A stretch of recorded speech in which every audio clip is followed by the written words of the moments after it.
तो हेलो बच्चों, स्वागत है आपका विस्फोट लर्निंग एकेडमी के इस नए वीडियो में। तो बच्चों, आज के इस वीडियो में हम आपकी कक्षा 10वीं विज्ञान जो छत्तीसगढ़ पैटर्न पर आधारित है उसके अध्याय 3 के अभ्यास प्रश्न की शुरुआत आज के इस वीडियो में करने वाले हैं। इसके पहले जो अध्याय 3 आपका है वह पढ़ा दिया गया है। अगर आपने वो वीडियो हमारी नहीं देखी है तो प्लेलिस्ट में जाकर के वीडियो देख लें, ताकि ये टॉपिक आज का आपके लिए बिल्कुल से मक्खन हो जाए। तो वीडियो एकदम सहज, सरल और आसान भाषा में विद कंसेप्ट, विद लॉजिक आपको समझाया जाएगा। तो आइए बिना देर के वीडियो को शुरू करते हैं।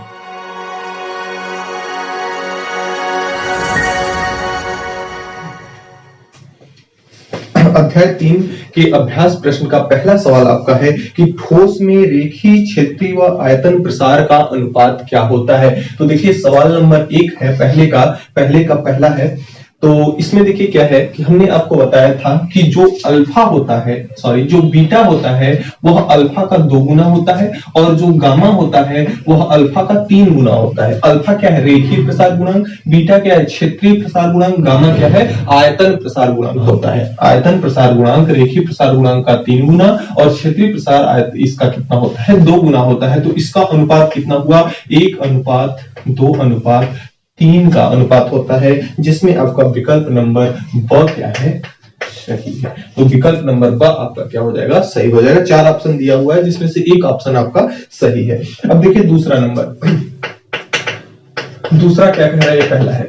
दूसरा क्या कहता है कि वस्तु ए वस्तु बी में से वस्तु ए की विशिष्ट उष्मा बी की तुलना में ज्यादा है, यानी कि ए की जो विशिष्ट उष्मा है वह कम है और बी की क्या है? ज्यादा है। कहता है कि ए की विशिष्ट उष्मा बी की तुलना में कम है, यानी बी का कम है और ए का कम है और बी का क्या है? ज्यादा है। तो कौन सी वस्तु जल्दी गर्म होगी? देखिए, हमने आपको चैप्टर में बताया था, जब विशिष्ट उष्मा पढ़ाया था, कि जिस वस्तु का तापमान जिस वस्तु का विशिष्ट उष्मा ज्यादा रहेगा वह वस्तु उतना ही ज्यादा देर से गर्म होगी और उतना ही ज्यादा देर से क्या होगी? ठंडा होगी। जैसे देखिए क्या है कि लकड़ी की अगर ब्रेंच अगर धूप में रखी है और उसी के साथ में लोहे की ब्रेंच अगर धूप में रखी हुई है, तो लोहे की ब्रेंच जल्दी गर्म हो जाती है। क्यों? क्योंकि उसकी विशिष्ट उष्मा कम होती है। जिसकी विशिष्ट उष्मा कम होगी वह वस्तु क्या होगी? जल्दी गर्म होगी और जल्दी ठंडा होगी। तो यहाँ पे ए की विशिष्ट उष्मा कम है, तो वस्तु ए क्या होगी? वस्तु ए जल्दी गर्म होगी, क्योंकि बी की क्या है? विशिष्ट उष्मा ज्यादा है, इसलिए बी को गर्म होने में ज्यादा समय लगेगा। तो ये आपका विकल्प नंबर अ सही है। विकल्प नंबर अ आपका सही है, वस्तु ए जल्दी गर्म होगी। तीसरा नंबर, नीचे दी गई वस्तुओं में कौन सी सबसे अच्छा उष्मा का चालक है? तीसरा, सबसे अच्छा उष्मा का चालक कौन सा है? देखिए, लोहा, एस्बेस्टोस, कांच, लकड़ी। तो इसमें से सबसे अच्छा उष्मा का जो चालक है लोहा है, यानी उष्मा का प्रवाह सबसे तेजी से कौन कराता है? सबसे आसानी से कौन कराता है? लोहा कराता है। तो सबसे अच्छा उष्मा का चालक कौन है? लोहा है। नंबर 4, नीचे दी गई कौन सी वस्तुओं में उष्मा का संचार संवहन द्वारा नहीं हो सकता है? तो देखिए, संवहन क्या है? संवहन की क्रिया हमने आपको बताया था कि जैसे अगर ये एक बर्तन में जल रख करके हम क्या करते हैं? गर्म करते हैं। तो संवहन क्रिया में होता क्या है कि जैसे ये बर्तन क्या होगा, जब यहाँ से इसको गर्म किया जाएगा, नीचे से जब ताप दिया जाएगा, तो सबसे पहले इसमें कहाँ के अणु? यहाँ के अणु तो गर्म होंगे नहीं, यहाँ के जल के अणु गर्म होंगे। तो इसमें होता यह है कि जैसे ही यहाँ नीचे बैठे जल के जो अणु हैं गर्म होते हैं, तो गर्म होने के पश्चात बुलबुले के रूप में ऊपर जाते हैं। कभी आपने पानी गर्म होते हुए देखा होगा कि जब पानी गर्म होना शुरू होता है तो उसमें से बुलबुला निकलता है और ऊपर की ओर आके फूटता है। बुलबुला नीचे से कहां आता है? ऊपर की ओर आकर के फूटता है। तो उसमें होता यह है कि नीचे के जो जल के अणु हैं गर्म होने के पश्चात कहां जाते हैं? ऊपर चले जाते हैं, और ऊपर वाला जो ठंडा अणु है वह नीचे आ जाता है। फिर जब गर्म होगा ठंडा वाला तो ऊपर जाएगा, फिर ठंडा वाला नीचे आ जाएगा। यानी कि जैसे जैसे अणु गर्म होते जाएंगे, ऊपर चलते जाएंगे और ठंडे वाले नीचे आते जाएंगे। तो ये क्रिया क्या कहलाती है? संवहन कहलाती है। क्या कहलाती है? संवहन कहलाती है। तो चौथा में देखिए आपका दिया है चाय। तो चाय तो आपका द्रव है, गर्म करेंगे तो उसमें भी वही क्रिया होगी। और दूसरा आपका है पानी। पानी तो बताए ही हम। और हवा, हवा में भी ऐसे ही होता है। जैसे देखते हैं गर्मी के दिनों में जो चक्रवात उठता है, तो चक्रवात यानी गोल गोल चक्कर से घूम करके जो हवाएं आती हैं, तो वो क्या है? उसमें होता यह है कि जब वायु क्या होती है, गर्म होती है, तो गर्म वायु क्या होती है, ऊपर उठती है, और गर्म वायु जैसे ही ऊपर उठती है तो ठंडी वायु उसका स्थान घेरने आती है, तो वह किसका रूप धारण कर लेती है, चक्रवात का रूप धारण कर लेती है। तो इसमें भी, हवा में भी क्या देखने को मिलता है, संवहन देखने को मिलता है, यानी कि अणुओं का एक दूसरे अणु का स्थान ग्रहण कर लेना ही क्या है, आपका संवहन है। और अगला है द क्या है, निर्वात। तो द विकल्प आपका क्या हो जाएगा, सही हो जाएगा। निर्वात का मतलब जहां पे कुछ ना हो, हवा तक जहां ना हो, उसे हम क्या कहते हैं, निर्वात कहते हैं। तो इसका विकल्प बिल्कुल सही हो जाएगा निर्वात, क्योंकि निर्वात में संवहन संभव नहीं है। निर्वात में केवल व केवल विकिरण संभव है, चालन और संवहन निर्वात में संभव नहीं है। तो इस तरह से आपका प्रश्न संख्या 1 कंप्लीट होता है। प्रश्न संख्या 2 में आपको रिक्त स्थानों को भरना है, आइए भर लेते हैं। तो प्रश्न संख्या 2 का पहला कहता है कि ऊष्मा कोई पदार्थ नहीं बल्कि क्या है, पदार्थ का गुण है। ऊष्मा क्या है, पदार्थ का गुण है। ऊष्मा कोई पदार्थ नहीं बल्कि पदार्थ का गुण है। तो 1 में क्या भर लेंगे, पदार्थ का गुण। नंबर 2 कहता है कि चालन के द्वारा ऊष्मा का संचरण, चालन के द्वारा ऊष्मा का संचरण केवल और केवल ठोसों में संभव होता है। तो इसमें आप क्या भर लेंगे, ठोसों में। चालन के द्वारा ऊष्मा का संचरण केवल ठोसों में होता है, द्रव और गैस में चालन की क्रिया नहीं होती है। चालन के द्वारा,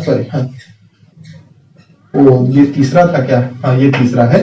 दूसरा आपका है, दूसरा कहता है कि के कारण ऊष्मा का स्थानांतरण होता है। किसके कारण, हमने आपको बताया था कि जब दो वस्तुएं आपकी रखी हुई हैं, एक दूसरे से अगर कनेक्टेड हैं, इसका तापमान ज्यादा है और इसका तापमान कम है, तो इन दोनों को जब जोड़ा जाएगा तो एक वस्तु से दूसरी वस्तु में ऊष्मा का स्थानांतरण होगा। क्यों, तापांतर के कारण। किसके कारण, ताप में अंतर के कारण।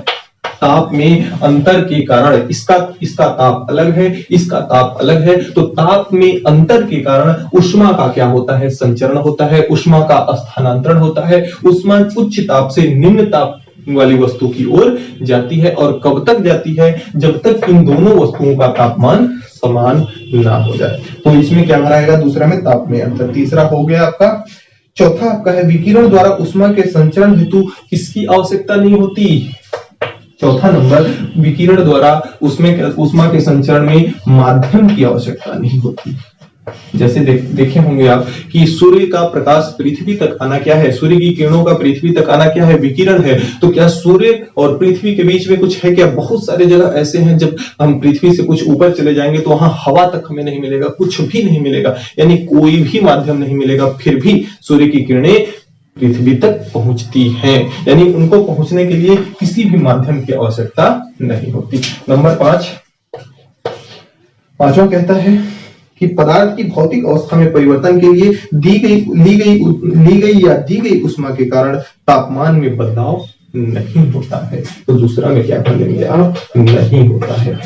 ली गई या जैसे मतलब इसमें इसका तापमान और इसका तापमान मान लेते हैं, इसका 60 डिग्री सेंटीग्रेड है, इसका कितना है 40 डिग्री सेंटीग्रेड है, दोनों को कनेक्ट कर दिया जाएगा तो दोनों का तापमान कितना हो जाएगा 50 डिग्री सेंटीग्रेड, यानी कि इसके द्वारा ली गई ऊष्मा और इसके द्वारा दी गई ऊष्मा आपस में क्या होगी, बराबर होगी। उसके भौतिक अवस्था में परिवर्तन से उसका कोई भी बदलाव नहीं होगा। तो इस तरह से आपका प्रश्न संख्या 2 समाप्त होता है। तो आपका प्रश्न संख्या 3 कहता है, प्रश्न संख्या 3 कहता है कि जब दो वस्तुओं जिनका तापमान एक दूसरे से अलग हो को संपर्क में लाया जाता है तब दोनों वस्तुओं का तापमान समान हो जाता है, क्यों। तो आइए इसका उत्तर लिखते हैं।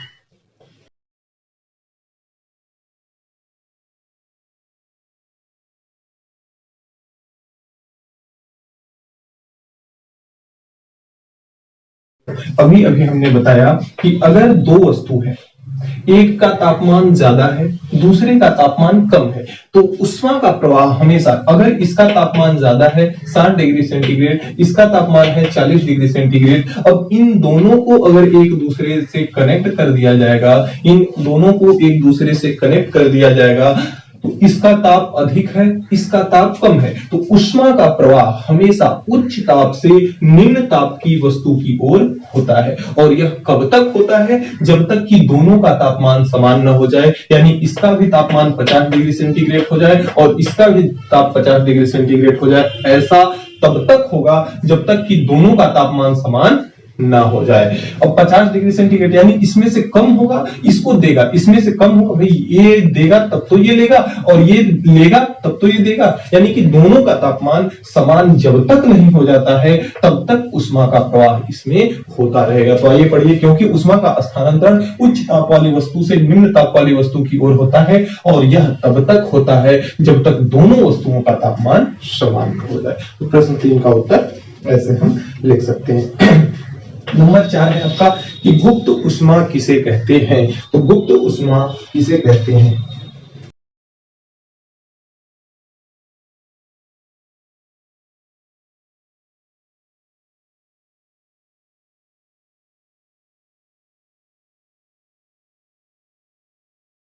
तो गुप्त ऊष्मा किसे कहते हैं? आइए देखते हैं।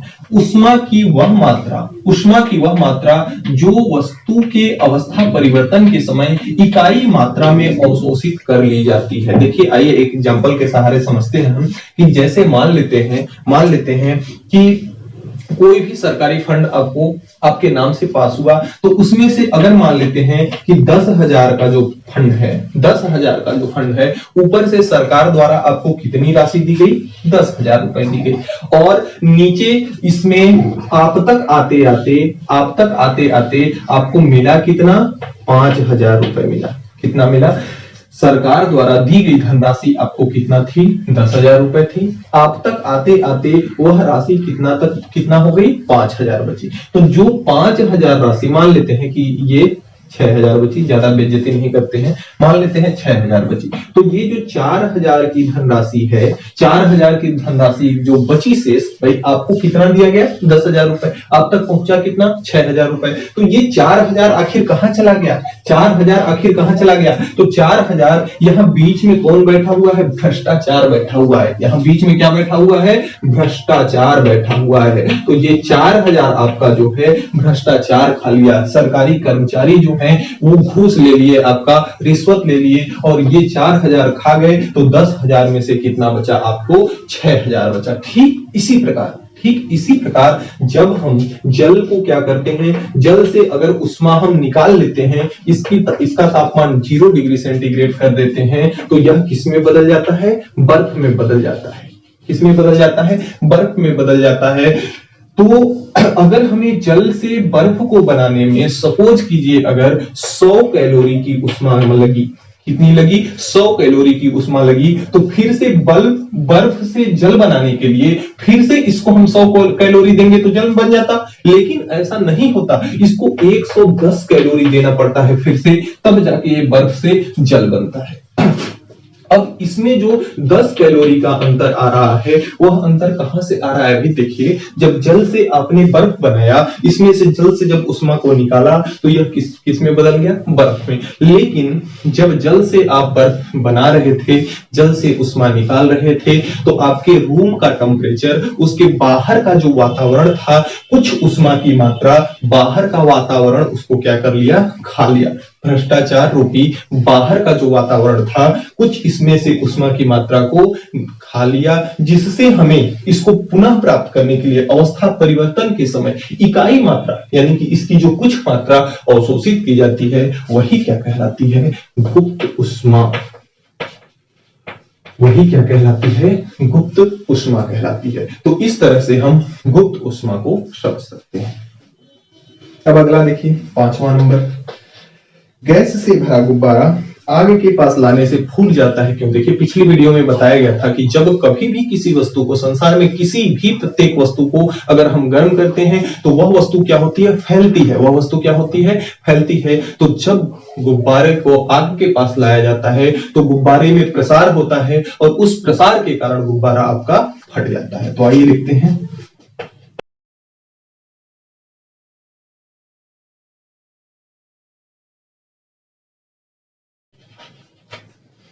तो गुब्बारे को आग के पास लाने पर गुब्बारे में उष्मीय प्रसार होता है। कौन सा प्रसार होता है? उष्मीय प्रसार होता है, जिसके कारण से गुब्बारा क्या होता है? फूट जाता है। आपका गुब्बारा क्या हो जाता है? फूट जाता है। तो इस तरह से पांचवा प्रश्न आपका कंप्लीट हुआ। अब आइए देखते हैं प्रश्न संख्या 6 में कहता है कि निम्न तापमानों को अन्य पैमानों में परिवर्तित कीजिए। निम्न तापमानों को, जैसे पहला नंबर दिया है 14 डिग्री फ़ारेनहाइट को सेल्सियस में, पहला इसका है 14 डिग्री फ़ारेनहाइट को सेल्सियस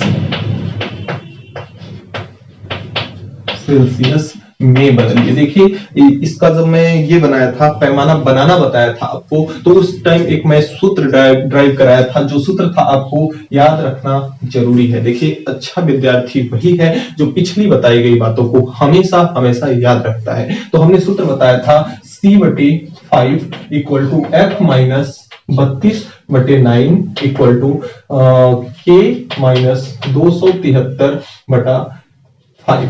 ये हमने पैमाना आपको बता रखा है। अब इसी पैमाने का हम इस्तेमाल करेंगे। हमको देखिए दो चाहिए, दो चीज हमें हमेशा चाहिए ही होता है, दो चीज चाहिए होता है, लेकिन यहाँ पे है तीन। जो जो हमें चाहिए उनको ले लेते हैं, एक को हम क्या करते हैं? छोड़ देते हैं। तो यहाँ हमें चाहिए क्या? फ़ारेनहाइट है और सेल्सियस है। तो हम इस फ़ारेनहाइट वाले को और सेल्सियस वाले को ले लेते हैं। तो हमारा जो सूत्र है यहाँ पे देखिए फ़ारेनहाइट का मान दिया है, फ़ारेनहाइट बराबर कितना दिया है? 14 डिग्री। फ़ारेनहाइट का मान कितना दिया है? 14 डिग्री फ़ारेनहाइट है। तो यहां से हम सूत्र को ले लेंगे C/5 equal to F minus 32/9। मान रख देते हैं। C का मान सेल्सियस में बदलना है, यानी C का मान हमें याद करना है। तो C को हम ऐसे ही रखने देते हैं बराबर F का मान कितना है? 14, और ये कितना है? माइनस का 32 बटे कितना है? 9। C/5, 14 में से 32 निकलेगा, माइनस का 18 बचेगा, बटे कितना हो जाएगा? 9। तो 9 एक कम 9, 9 दुना के 18। तो C बराबर यहाँ पे माइनस का 2 बचा, और ये 5 जो है भाग में है, बॉर्डर के इस पार लाएंगे इन भाई साहब को, तो इन ये क्या होंगे? बदल जाएंगे। और बॉर्डर के पार लाने पर जो माइनस में होता है प्लस, प्लस में होता है माइनस, भाग में होता है गुणा, और गुणा में होता है तो भाग में। तो यहाँ किसमें है? भाग में। इधर आएगा तो किसमें हो जाएगा? गुणा में। तो यहाँ से आपका C का मान आएगा 5 दुना के 10, और वो भी माइनस का।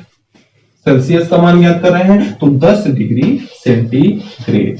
यही आपका हो जाएगा आंसर। यही क्या हो जाएगा? आपका आंसर। अब इसके दूसरे नंबर को देखा जाए तो दूसरे नंबर में क्या कहता है कि आपको 100 डिग्री सेंटीग्रेड को फ़ारेनहाइट में बदलना है। 100 डिग्री सेंटीग्रेड को फ़ारेनहाइट में बदलना है। सेंटीग्रेड फ़ारेनहाइट, इन्हीं दोनों को काम में लेंगे। तो हमारा सूत्र है C/5 equal to F minus 32 equal to 9। C का मान कितना दिया है? 100 डिग्री सेंटीग्रेड। तो ये आप C की जगह पे हम 100 डिग्री रख देंगे, बराबर F माइनस 32/9, ऐसे ही रह जाएगा। अब यहाँ देखिए 5 एक कम 5, 20 पंचे कितना होता है? 100। तो यहाँ आपका आ जाएगा 20। 9 को इधर लाएंगे तो 9 इधर आके भाग में है, इधर आएगा तो गुणा में हो जाएगा, और बराबर यहाँ कितना बचेगा? F माइनस का 32। अब 9 में 2 का गुणा होगा तो ये आपका हो जाएगा 180। 32 इधर आएगा तो ये प्लस का हो जाएगा 32, बराबर का कितना हो जाएगा? F। अब 132 180 से जुड़ेगा तो कितना हो जाएगा? 312। फ़ारेनहाइट है तो डिग्री फ़ारेनहाइट बराबर F। यानी कि जो आपका 100 डिग्री सेंटीग्रेड है वह 312 डिग्री फ़ारेनहाइट के बराबर है। 312 डिग्री फ़ारेनहाइट के बराबर है। अब अगला देखते हैं, इसका जो तीसरा नंबर है उसको आपको किसमें बदलना है? 12 केल्विन को डिग्री सेंटीग्रेड में बदलना है। 12 केल्विन को डिग्री सेंटीग्रेड में बदलना है। तो सेंटीग्रेड दिया है और केल्विन दिया है, तो इसको हम काम में नहीं लेंगे, सेंटीग्रेड वाले को लेंगे और केल्विन वाले को, यानी C/5 बराबर K माइनस 273 बटा कितना हो जाएगा? 5। मान रख देते हैं। केल्विन का मान दिया हुआ है तो ये आपका हो जाएगा C/5 बराबर K का मान कितना है? 12 माइनस 273, और बटे में कितना हो जाएगा? 5।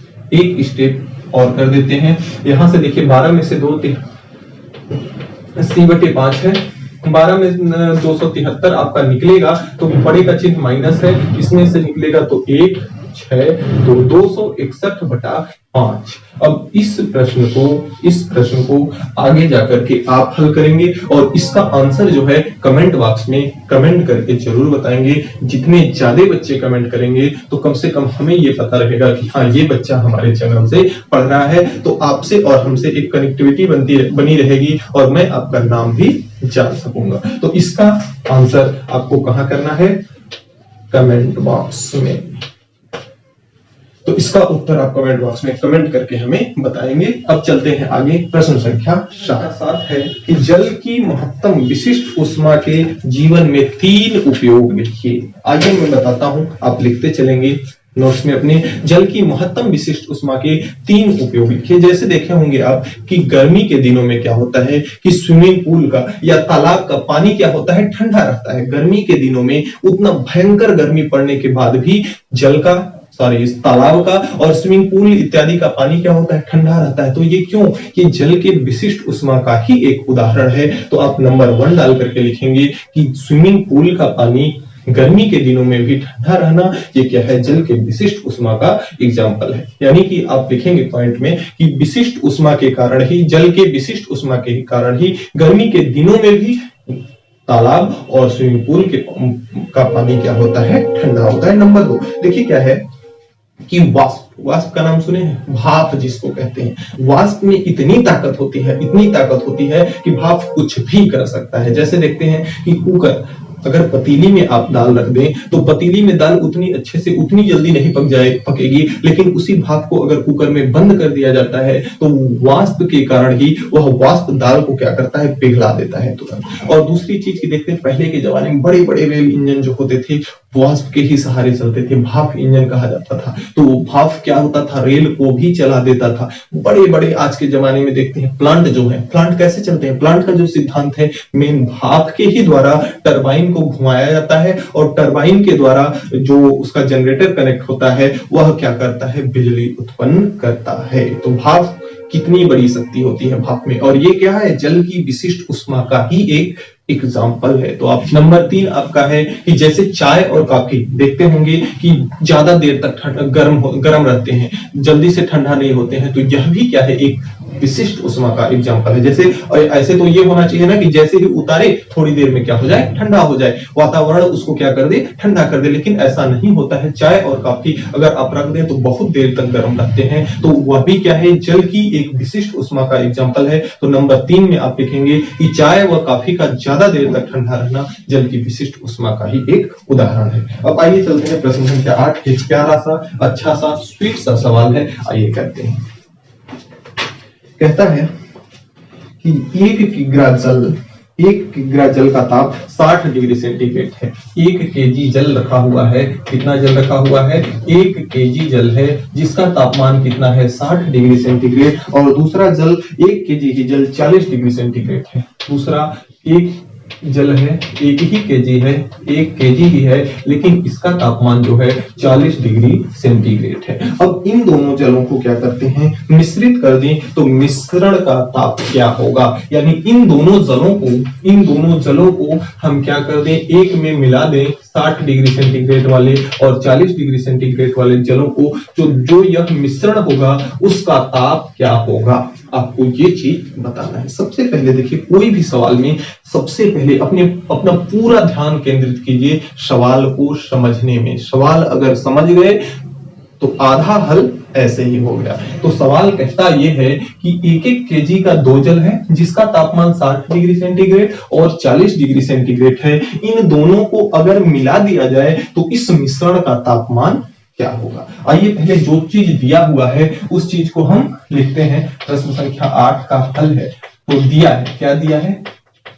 साइंस के सवाल में ये चीज हम जरूर लिखेंगे कि दिया है। क्या दिया है? पहले का द्रव्यमान m1 बराबर 1 केजी, दूसरे का द्रव्यमान m2 बराबर 1 केजी, पहले का तापमान यानी कि T1 बराबर कितना दिया है? 60 डिग्री सेंटीग्रेड, दूसरे का तापमान T2 बराबर कितना दिया है? 40 डिग्री सेंटीग्रेड। मिश्रण का ताप P बराबर पूछ रहा है। मिश्रण का ताप P बराबर आपसे पूछ रहा है। देखिए होता क्या है कि जब उच्च ताप वाली वस्तु को निम्न ताप वाली वस्तु के संपर्क में लाया जाता है तो उच्च ताप से निम्न ताप की ओर ऊष्मा का क्या होता है, स्थानांतरण होता है। तो जब मिश्रण को मिलाया जाएगा तो 60 डिग्री सेंटीग्रेड वाला जो जल है वह मिश्रण को अपना ऊर्जा, अपना ताप देगा और 40 डिग्री सेंटीग्रेड वाला जो है वह मिश्रण से अपने अंदर लेगा। कब तक लेगा? जब तक कि इन दोनों का तापमान समान ना हो जाए। इन दोनों के ताप में अंतर है,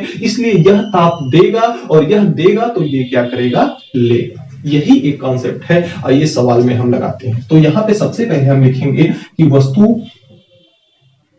गर्म वस्तु द्वारा, गर्म वस्तु क्या कर रही है, ऊष्मा दे रही है। गर्म वस्तु ऊष्मा दे रही है और ये ठंडी वस्तु, देखिए इसका तापमान ज्यादा है इसलिए इसको गर्म वस्तु हम मानेंगे, इसका तापमान कम है इसलिए इसको ठंडी वस्तु मानेंगे। इसका चर्चा हम लोगों ने चैप्टर में डीपली किया है। तो यहां से गर्म वस्तु द्वारा दी गई ऊष्मा, गर्म वस्तु दे रही है ऊष्मा ना, दी गई ऊष्मा, गर्म वस्तु द्वारा दी गई ऊष्मा यानी कि Q11 मान लेते हैं इसको, Q1 बराबर दी गई ऊष्मा Q1 बराबर, तो दी गई ऊष्मा Q1 बराबर कितनी होगी?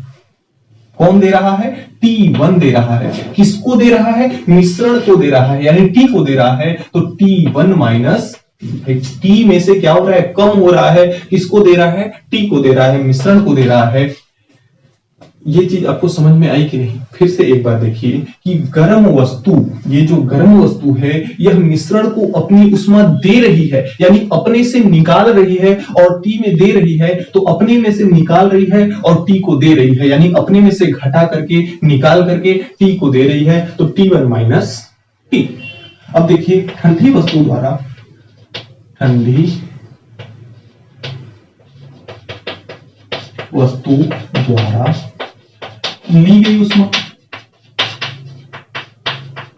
ठंडी वस्तु द्वारा ली गई ऊष्मा Q2 बराबर, ठंडी वस्तु द्वारा ली गई ऊष्मा, सॉरी इसको Q न मानते हैं हम, Q बाद में देखते हैं,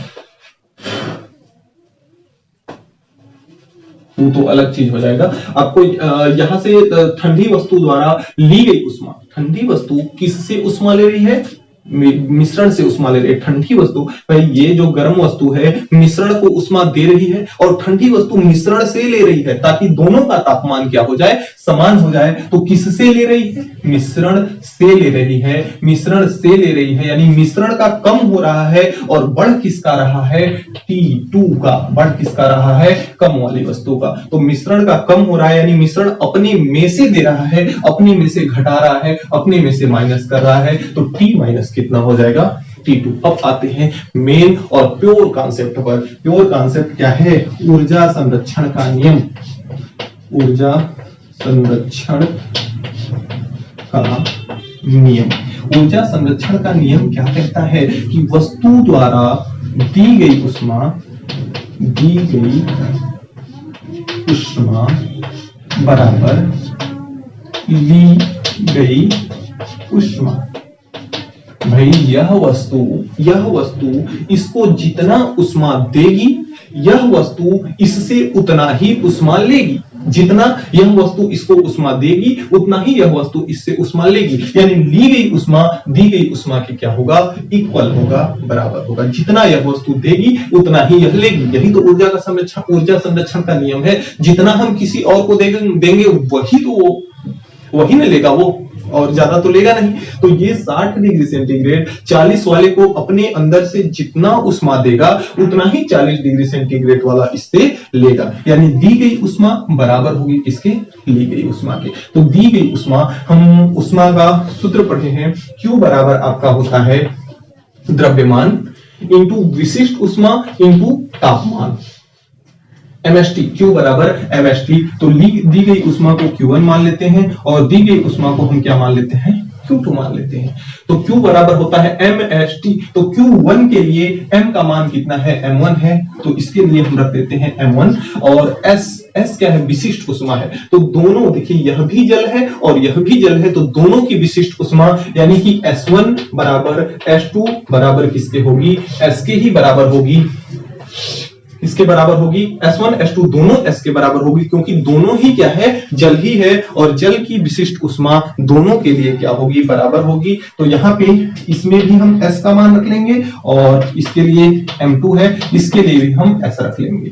T तापमान है, वस्तु द्वारा ये दी गई उष्मा है, तो दी गई उष्मा का तापमान कितना है, T1 माइनस T, तो इंटू में T1 माइनस T।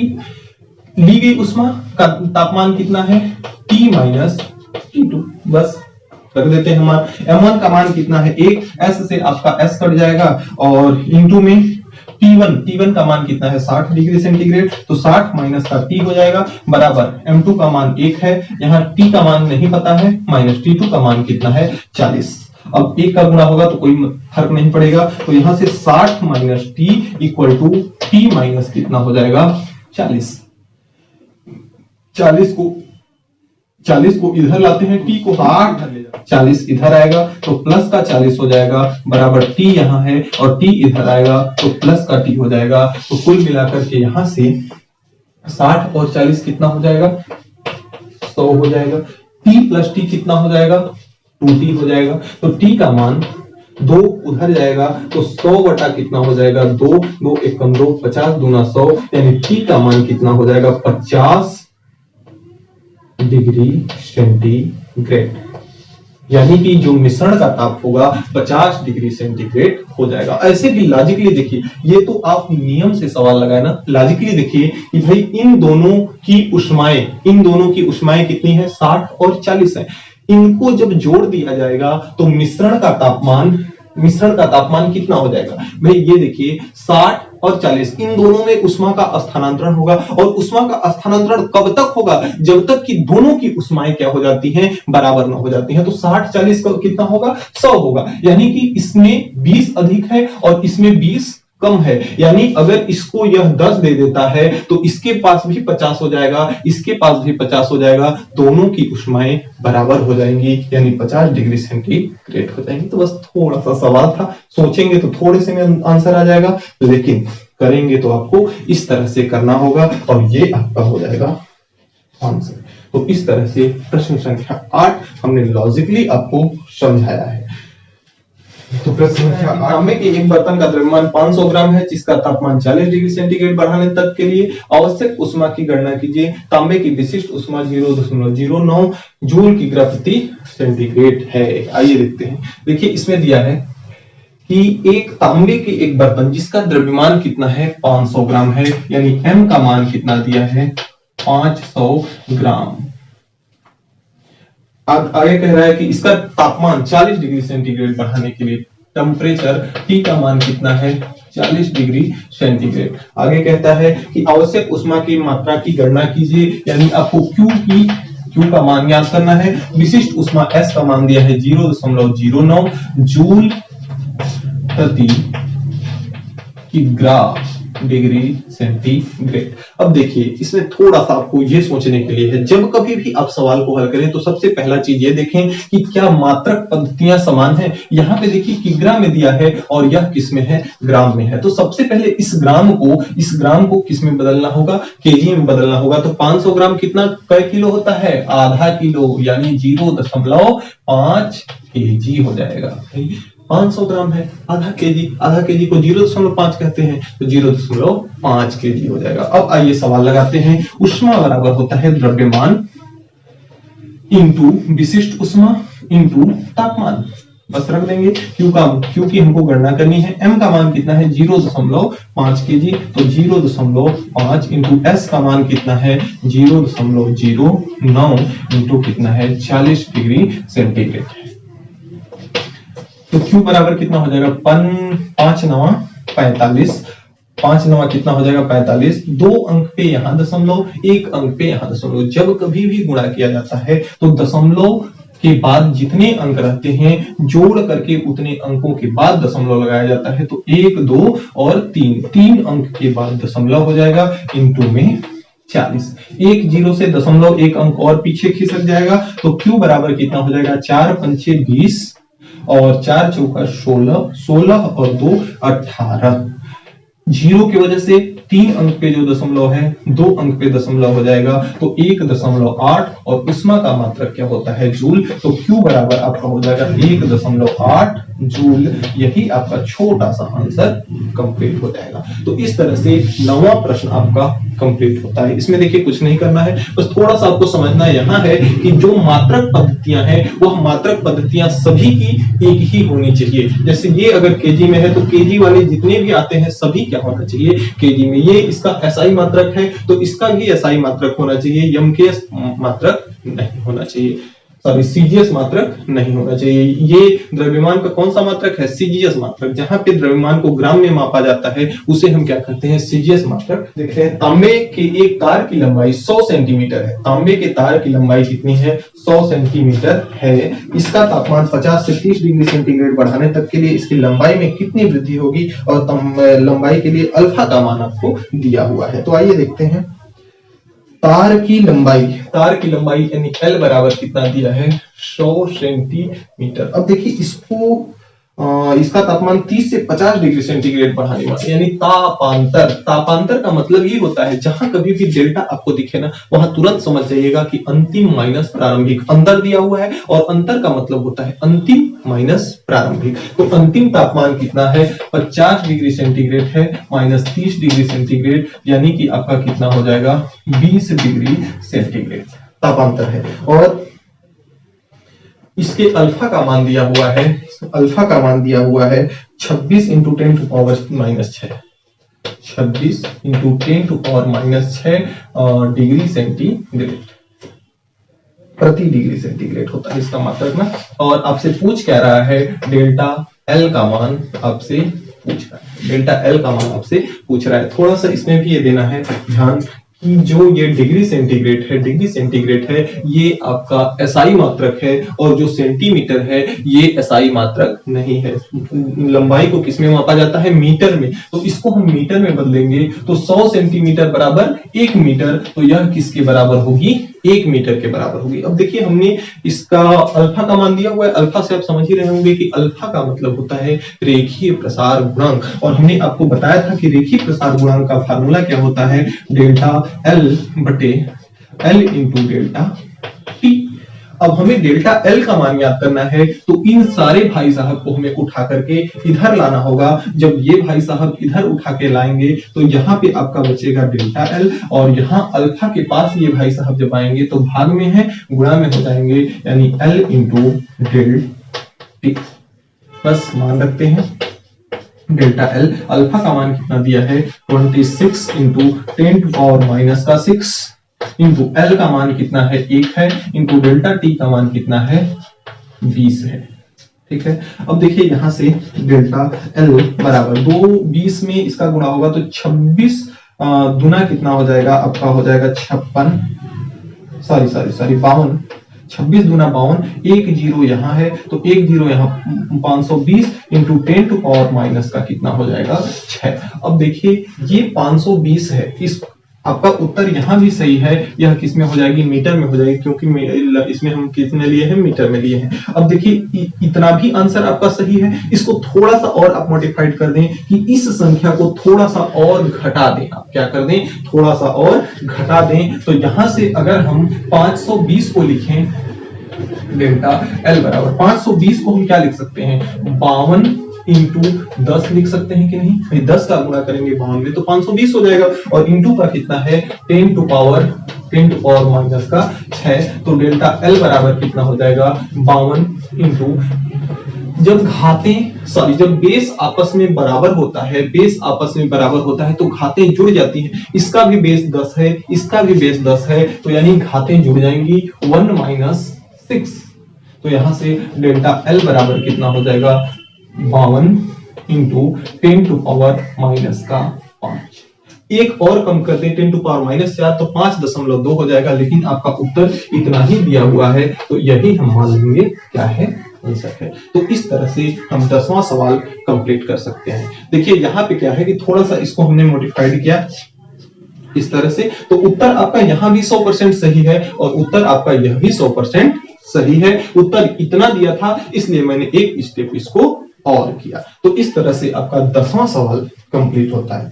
अगले क्रम में जो 11वां सवाल है, कहता है 11वां सवाल, विशिष्ट ऊष्माधारिता क्या है। देखिए इसकी चर्चा हमने पाठ में विस्तृत ढंग से किया है, तो इसको मैं यहां नहीं बताने वाला हूं। ऊष्मा के संचरण के प्रकारों के बारे में भी मैंने अच्छे से चर्चा किया है, तो आप वहां से इसको देख सकते हैं और लिख सकते हैं। 13वां है, ऊष्मा के प्रभावों के हमारे दैनिक जीवन से कुछ जुड़े उदाहरणों को स्पष्ट कीजिए। ऊष्मा के प्रभावों के, देखिए जैसे हमने आपको बताया था कि लकड़ी की बेंच और लोहे की बेंच दोनों को अगर हम धूप में रख देते हैं साथ में, तो देखते हैं हम कि लोहे की बेंच जल्दी गर्म हो जाती है लकड़ी की अपेक्षा में। तो यहाँ क्या है, उष्मा का प्रभाव ही तो है भाई, दोनों को सेम उष्मा दी जा रही है, लेकिन एक जल्दी गर्म हो जा रहा है, एक देर से गर्म हो जा रहा है, तो क्या है, उष्मा का प्रभाव ही है।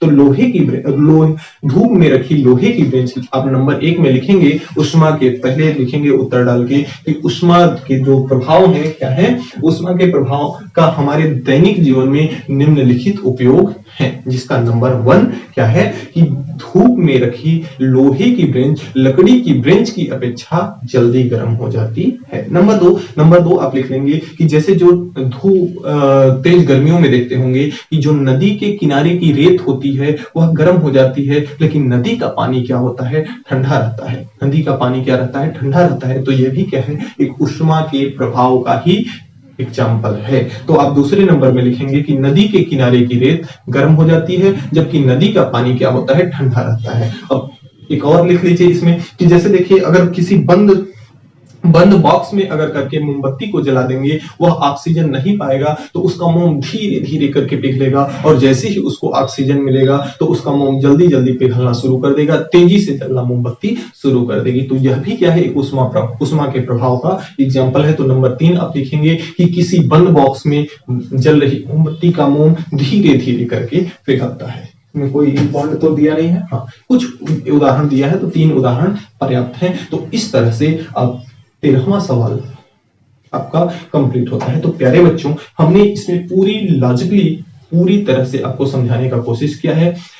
तो प्यारे बच्चों, आज की वीडियो में इतना ही। हमें उम्मीद है कि आज हमने जो भी पढ़ा आपको अच्छे से समझ में आया होगा। फिर भी किसी भी प्रकार का अगर कोई भी डाउट है तो आप नीचे कमेंट बॉक्स में कमेंट करके हमें जरूर बताएंगे, आपकी प्रॉब्लम को सॉल्व किया जाएगा। और चैनल पर आप नए हैं, मेरा पढ़ाया हुआ अगर आपको समझ में आता है तो चैनल को सब्सक्राइब करके बेल आइकन को प्रेस जरूर कर लें, ताकि मेरी अगली आने वाली वीडियो की नोटिफिकेशन सबसे पहले आप तक पहुंच सके। तो मिलते हैं नेक्स्ट वीडियो में नेक्स्ट टॉपिक के साथ नेक्स्ट डे। तब तक के लिए गुड बाय।